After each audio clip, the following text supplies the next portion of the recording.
Join তারপরে বন্ধিনু আমি নবীজির চরণ।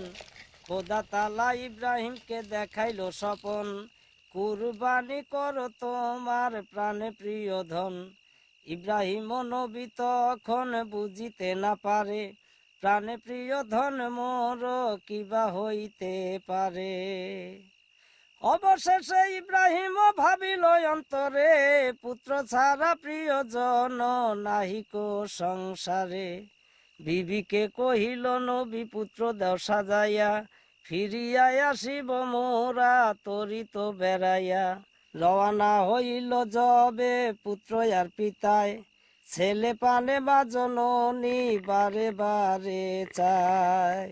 না জানি ছেলেরে মোর কোথা নিয়া যায়, নাকি মোর বুকের ধন হারাইয়া যায়। মিনা পাহাড়েতে পিতা পুত্র হাজির হয়, আল্লাহর আদেশের কথা ছেলে তরে কয়। ছেলে কহে আব্বা জান কি কহিব আর, রোদ কি হইতে পারে হুকুম আল্লাহর।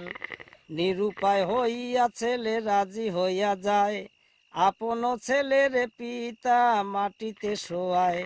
পচাইতে লাগিল যেই গলায় ছুরি দিয়া, ঘরে বসে মায়ের মন উঠিল কান্দিয়া।